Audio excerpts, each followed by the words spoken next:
It's a really great pleasure to have the opportunity to be able to listen to one more time to teaching from my good friend and colleague, Dr. Valerie Bridgeman.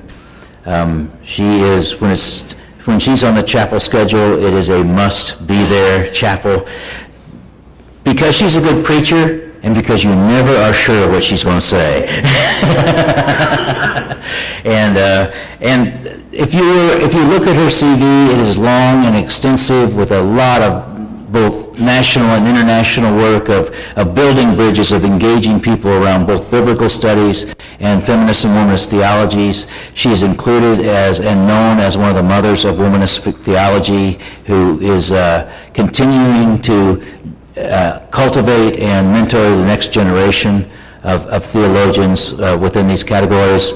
And there's so many great things about having Dr. Bridgeman be part of our community here on the campus.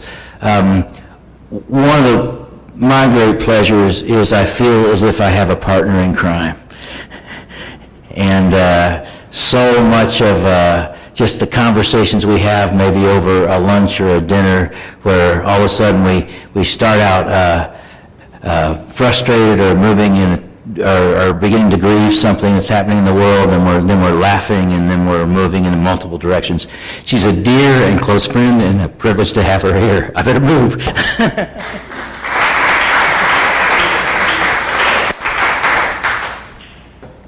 Yeah, so I'm a crowd thinner. I like that.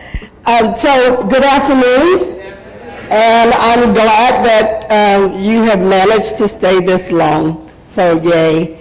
Tim told me to come up with a sexy title for what I have to say to you at the end, and so this is it. It's all good until B stings you.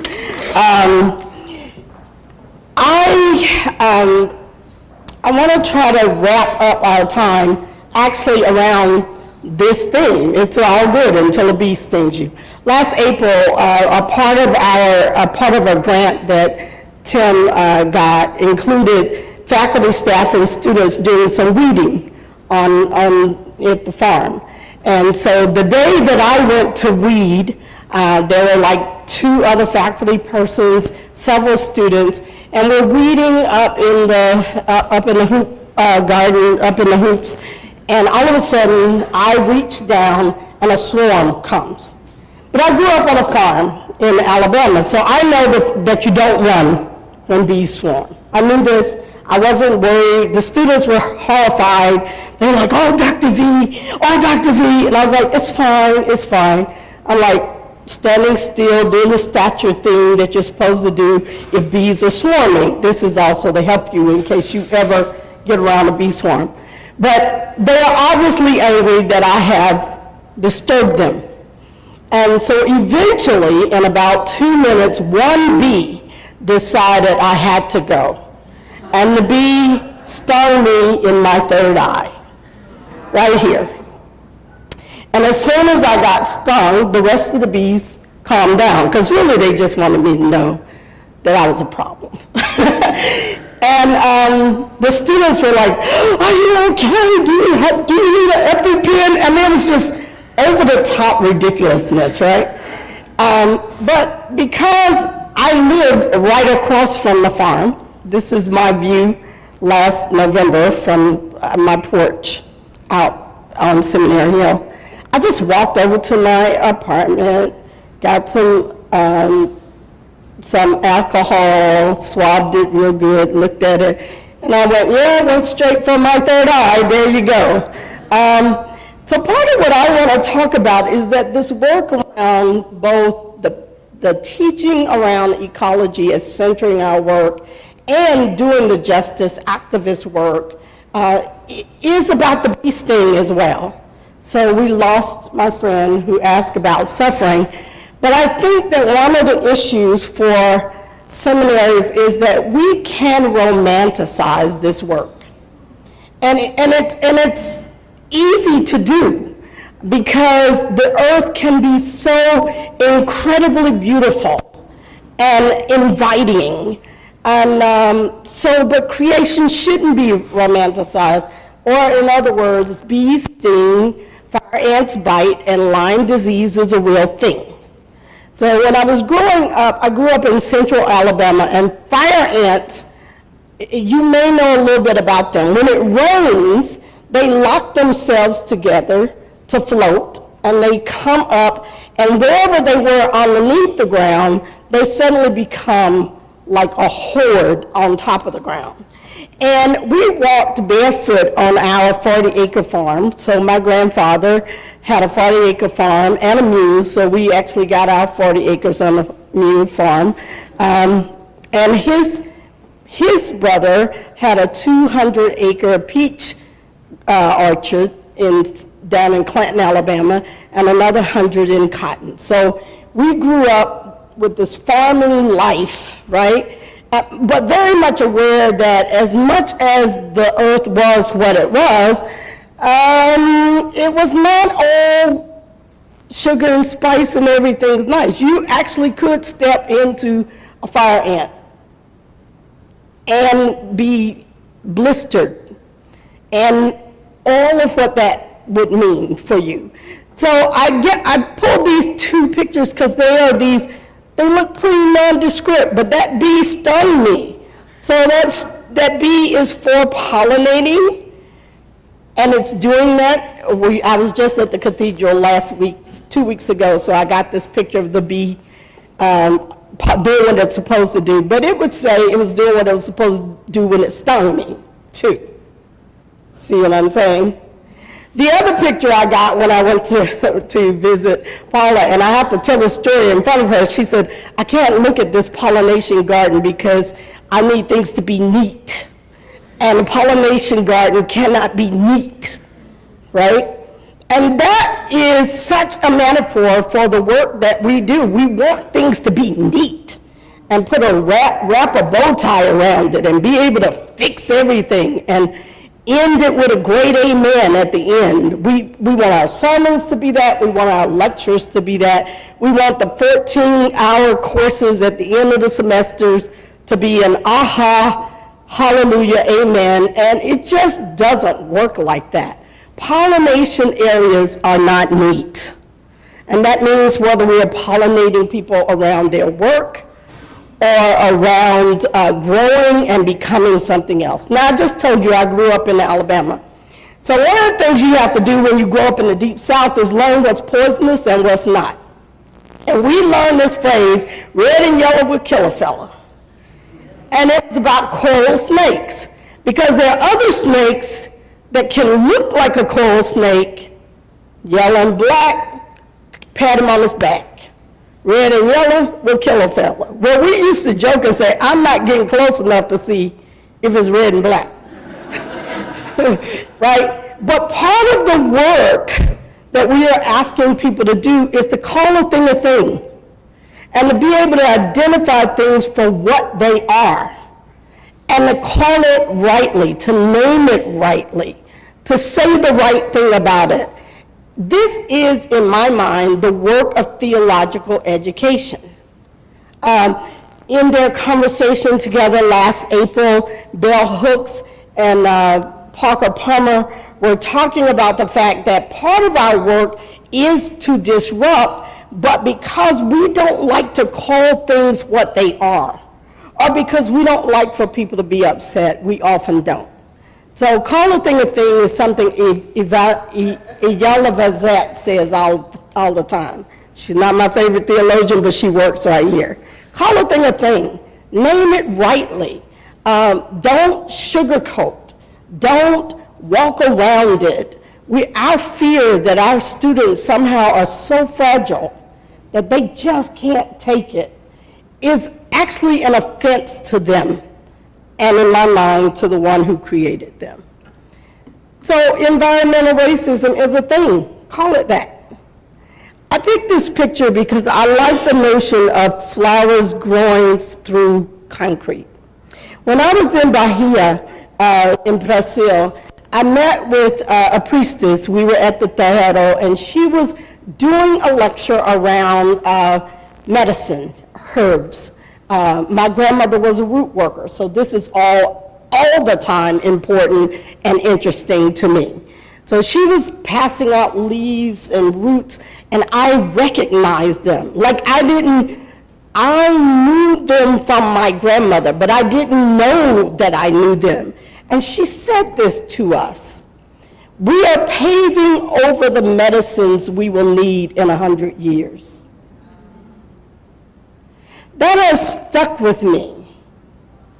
But because we are obligated to hope, as Bishop Yvette Flunder says all the time, I have this picture to remind me that even the things that we pave over finds a way to live. Life calls to life.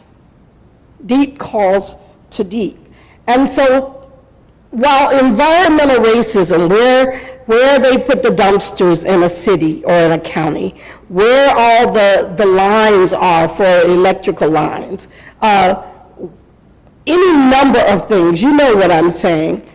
NIMBY is a thing, not in my backyard. Only the people who have influence and money can say NIMBY. So people who can't say NIMBY are people made poor by policies, by redlining, by years of racialized gentrification. And so naming that and teaching that to help students think about the implications of what they're saying. Everything has an implication, right? So I always have students in my class, I'm sure you do too. Maybe you don't hear from them the way I hear from them, because I think you have to be embodied as a short black woman to hear some of the things I hear.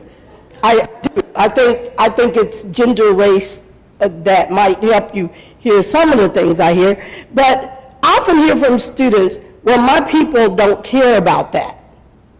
They're never gonna have to face that.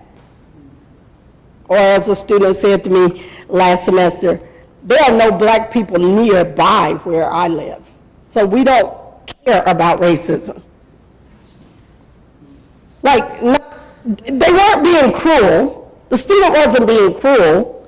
The student actually the student was trying to figure out how my call to trans contextual hermeneutics would have any impact on his world.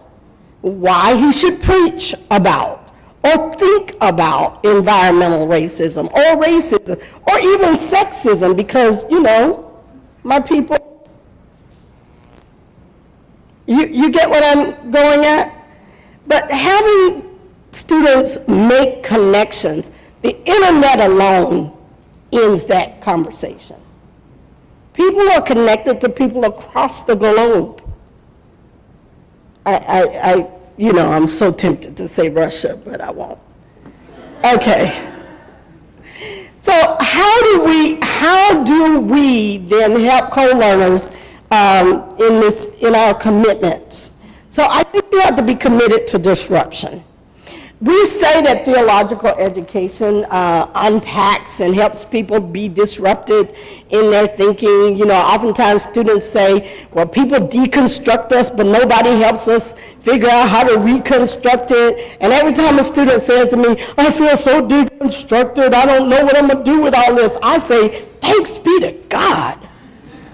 Because part of it is, I heard someone say at yesterday's panel that we have these young people who can be molded, and I'm like, no, we have second and third career people who think they already know, and they're just coming to get a certificate. Just tell me what to do to get the certificate. They don't even know they need to be destroyed. Destroyed in the Jeremiah 1 sense of the word. You know, pluck up, take apart, so that they can be reconstituted in another way. But so in order to do that, is, you've already heard the panel before, is pay attention. Teach students the act of paying attention. One of my favorite songs is now one of my gospel pieces is in the movie Sister Act. If you want to be somebody, if you want to go somewhere, you better wake up and pay attention. So I spent a lot of time asking students, what do you see? And so sometimes in my homiletics courses, I will send them out 2x2, great Noah fashion, and ask them not to talk to each other as they travel, but just to observe. And I send them out in different directions. They come back in 10 minutes, and then they talk about what they saw, and they discovered they didn't see the same thing. Why is that? Some of that is you thought you knew what you were going to see before you went. Some of that is, oh, I've seen this 1,000 times, so I don't even notice the difference there. Some of that is what was on my mind when I went walking. And every walk you'll see something different. Even on this campus, which I love to walk, every now and then I see something and I go, huh, I didn't know that was there. And I've been here 4 years, right? So teaching people to pay attention is a part of the work. I don't think we can teach people around ecology as a way of being in the world, the ecosystem of which they are part, until and unless we help them pay attention. The second, you've heard several times, which is value place. Here, where you are, I think it's the great cosmic joke that I live on a farm. I left the farm in Alabama, swearing never to live on a farm ever again. I have been trying to get a job in New York City for 25 years. Nobody will hire me. And so 4 years ago, 3.5 years ago, I ended up back here on an 80-acre landscape with a 10 to 12-acre farm. And I thought, well, God, maybe I wasn't paying attention to the farm the first time. I'll try to get the lesson this time so that I can go live in New York City or Paris. Those are my two favorite cities. So, but learning to value place and teaching people to value place wherever they are is a part of the work, because you can't care about the world you don't see. Honoring our ancestral knowledge. I had bronchitis my second year of seminary, and got a really bad case of bronchitis. And I took all of the pharmaceutical meds that I was supposed to take, slowly was getting my breathing back, and then I had a relapse. And if you know anything about bronchitis, the relapse is always worse than the first. So here I am, semester, trying to breathe, hacking my way through classes, sucking on the Buterol, all of that. And one night, I'm laying on my bed and I dreamed about my grandmother. And in the dream, my grandmother was making a tea, a concoction. And I woke up and remembered what it was from the dream. I went and got those ingredients. I found them. I had to go to a apothecary run by someone who practices Santeria, because Christians think what earth teach us, right? So I had to find a Santerian. I had to find a place to find the herbs, made the tea, and within a week I was well. Because my grandmother came to me in a dream. Not very Christian, but it saved my life.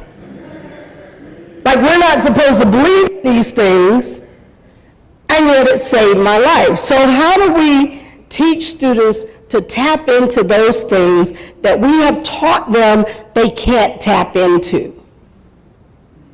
Because of the kinds of religiosity that we proclaim that does not allow for the knowledge our ancestors know and knew and continue to share with us in their writings, in visions, in dreams. That's all I want to say about my mystical self. And then devalue comfort. So I say a lot of times in class, I don't know when comfort became the highest value in theological education, but we want our students to be comfortable. We want to create safe space. Now, get clear. I'm a survivor of sexual assault. I understand the term safe space. So I'm not, although I am picking at it, I'm not picking at it for what it means, but it has devolved into we don't want people to grow, and the only way people grow is that they become uncomfortable. That's really what makes people change. The skin you're in doesn't feel comfortable anymore. The theology that you have embraced suddenly doesn't feel comfortable anymore. And so I am asking us as educators to give up the notion of comfort as the highest value for our classrooms, where students don't want to be confronted, they want to be challenged. We don't want to be challenged as educators. However that shows up in our classrooms and in our pedagogy or adult learning. So how do you do that? Well, excavate our hidden curricula and our embedded theologies. These are all words we use and we throw them around all the time, and yet the truth of the matter is we don't spend very much time doing it. So students come to our class. Let me talk about teaching preaching for a minute, because it happens in Bible differently.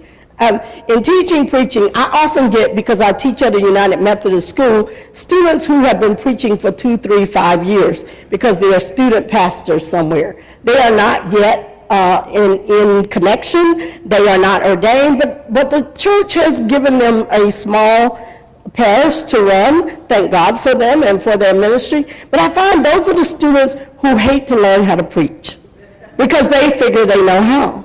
They're usually the worst students ever, and often the worst preachers, because they've been preaching for 5 years and they've fallen into a rut and they know how to throw a sermon together on Saturday night at 9 o'clock, because that's when they typically have been doing it, and they haven't thought about what this preaching task is, what it has to do with the theology that they've taken, the history they're taking, the Bible courses they're taking. They see preaching as a technique and not them as a public theologian speaking on behalf of the divine and on behalf of the people. They don't see it that way, and therefore they don't treat it that way. They treat it like a task to get through until Monday's meeting, right? I just got to write a few things down for 10 minutes and whatever. Well, the way it shows up in Bible is, maybe this doesn't happen at anybody else's seminary, and maybe this doesn't happen in anybody else's Bible class here. So I always speak for me. I'm not talking for Dr. Kim or for Dr. Schellenberg. They may not have these experiences. But the way that shows up, especially in teaching Hebrew Bible, is students are often shocked at what they don't know about the Bible. And so they just filter it out, because it wasn't in the Sunday school lesson. And it's devotional. The Bible was devotional, and now you want me to think about it. And now you want me to think about the way it was constructed, and its ideology, its internal ideology, and its internal conversations. And what can I learn about the fact that the Bible itself has internal conversations? What might that mean for my conversations with other traditions? That there isn't one tradition in the Bible. What does that mean for us? So students, because they come with these sort of curriculum, these theologies already with them, often are resistant. But the truth be told, we are, as pedagogues, also resistant. That is to say, we think we know what we're doing, we do it the way we've been doing it, and we never question what's implied by the way we're doing what we're doing. So I say I want students to learn how to be in relationship with other people, and so my way of doing that is throwing them into a group project, which everybody in here knows students hate more than they hate pinched toes in a shoe. I mean, there is nothing worse than group projects. Wave your hand if you like them. right. Students like them even less.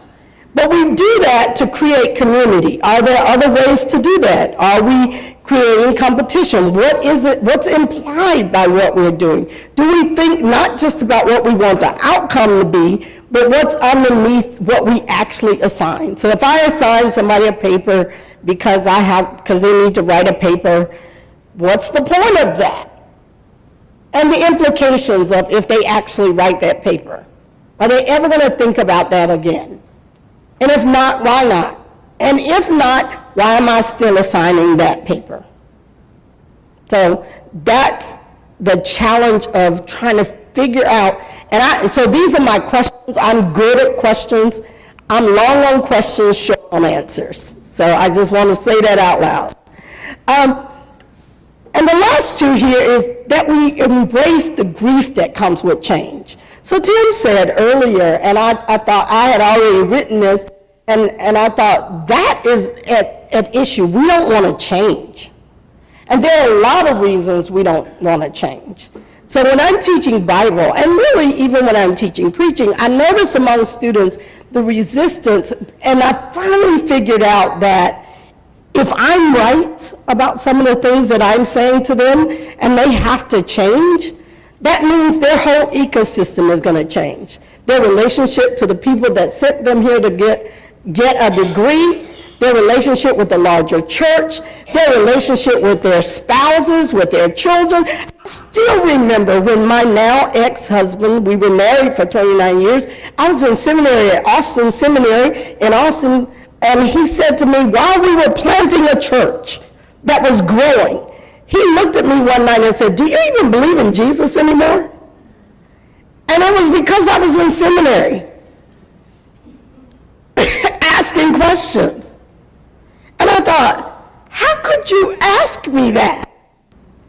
But that really is the sorrow that students are trying to navigate as they are in our classes, as we ask them to become ecologically astute as public theologians and pastors. There are people around me who are like, I have no idea what you're talking about. And I don't even want to know what you're talking about. And the grief that comes with leaving people behind in your knowledge.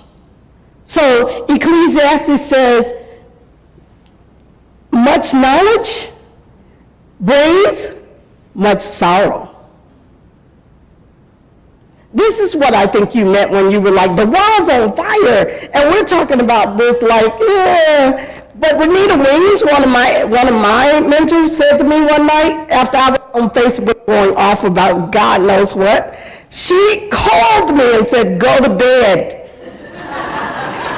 The world will be on fire tomorrow. She's like, you need your rest. The world will be on fire tomorrow. So the challenge of also helping students know that suffering is real, yes, that the world is on fire, absolutely, that the grief and change in relationships is a real thing. We have to be honest about that.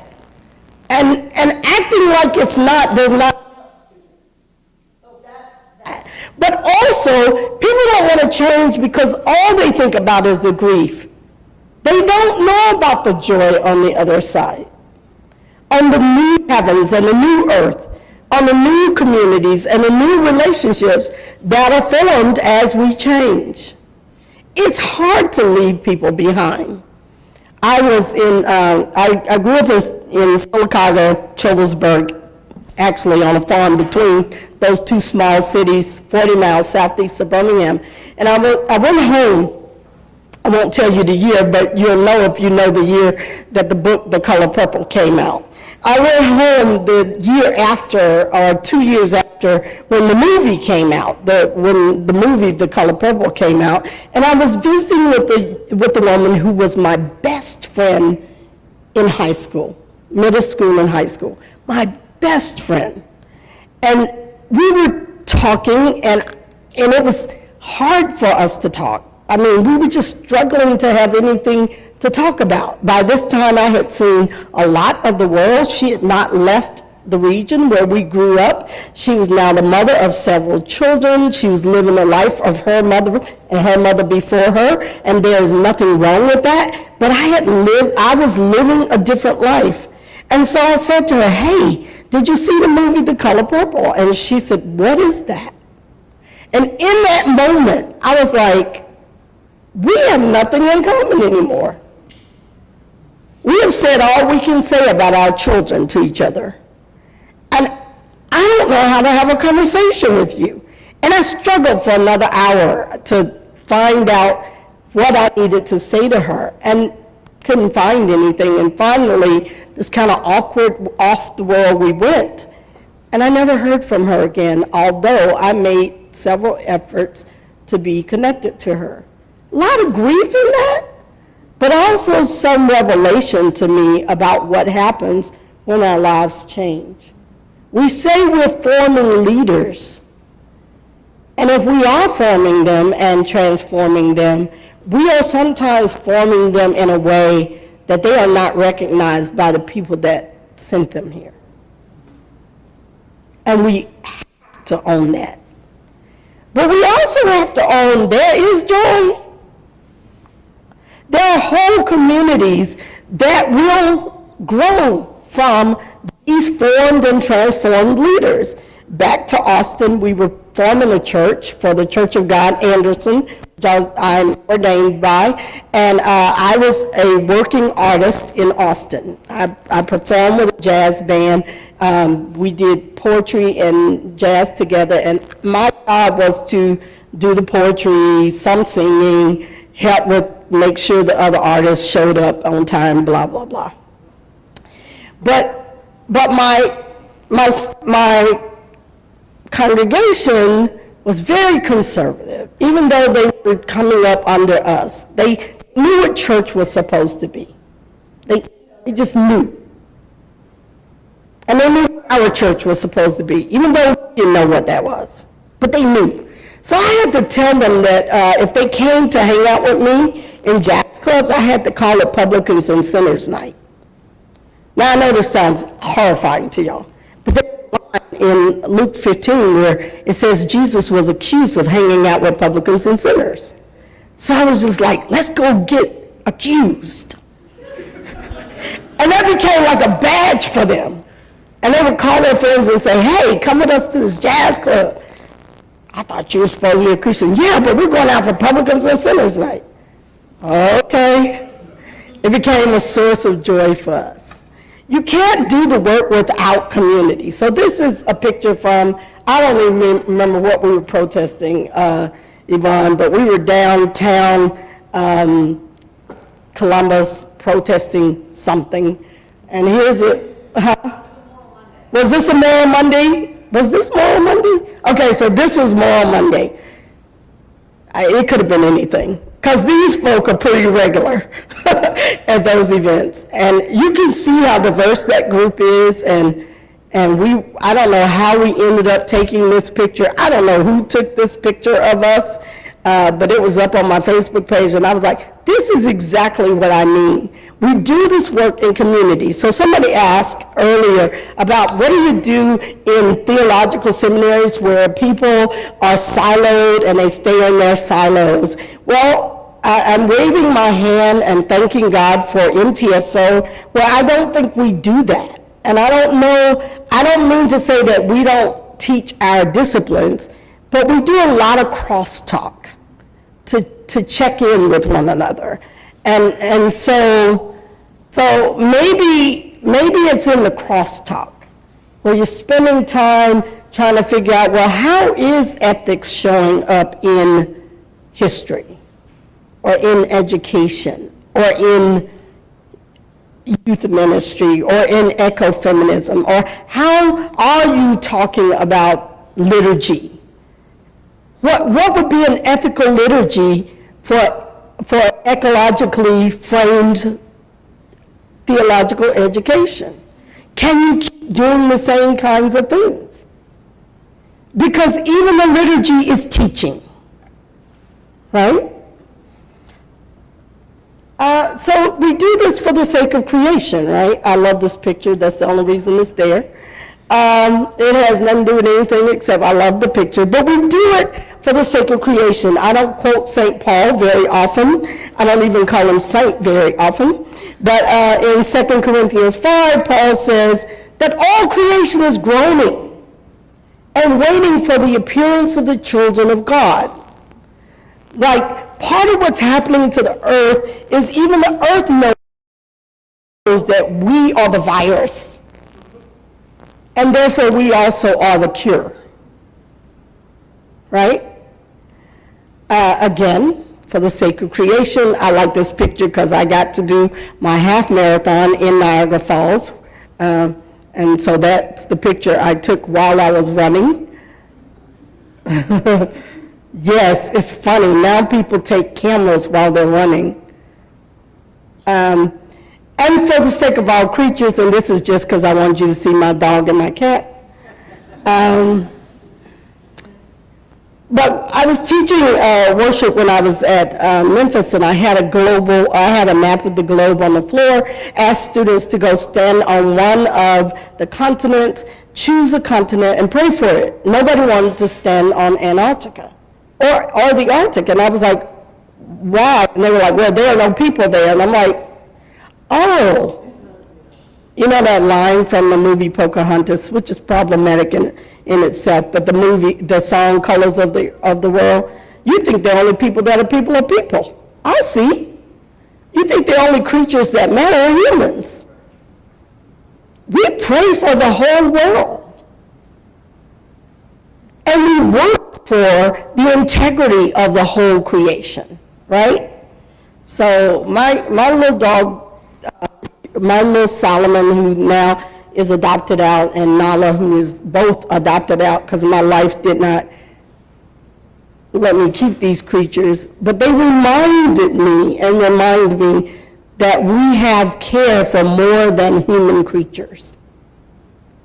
We're responsible. We really are. And this is just because I wanted you to see my grandbaby. So Sharon Watkins, who used to be at FTE, used to say she would end almost every conversation with us, do it for the children, babies. Do it for the children. The work we do in training and shaping leaders is really not about this generation. What trees we plant is not for us. Even the crops we plant and the way we use the earth, it's really for the generations for us. I like this picture because this was 2 years ago when Imani met her god brother for the first time. We were headed to a family reunion, and she was in Philly, and he took her like, I don't know, ducks to water. I don't know. But see that protective look on her face? I think that's the look we all should have.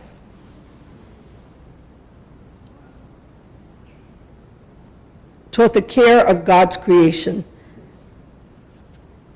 for the thriving of all of us, for the sake of all our salvation.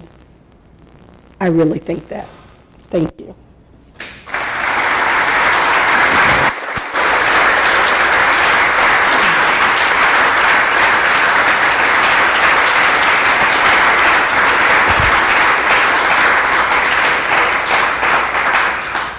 Are we out of time? Do we?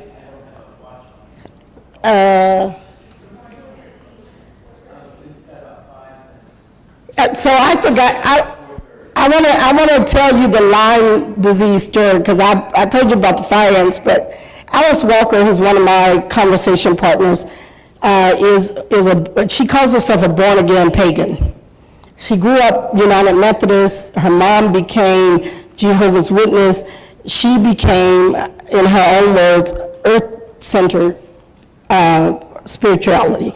Thus the word pagan, not the way most Christians or people of the book use that word. So one year she was laying on the earth praying, and she got Lyme disease, and it wreaked havoc in her body because Lyme disease will wreak havoc in your body. And it was her saying she felt betrayed by the earth that she had begun to worship. She felt betrayed by the earth. In her thinking about that, I thought about the ways in which we don't do enough lament around the ways we feel betrayed by the divine. I'm thinking about Elie Wiesel and putting God on the trial, and still worshiping. We don't do enough around our senses of betrayals, and therefore our theology is not rich. That's all. Any questions for me? Yes. I appreciated what you said about comfort and discomfort. A few years ago, our seminary was focused on how can we help people feel safe. And the more we talked about it, the more students said they felt unsafe. And we finally stopped and said, this isn't right. And then we decided we needed to talk about brave Right. space rather than safe space. And we've just stopped using that phrase for the same reasons you're identifying, that people have to be uncomfortable in order to grow.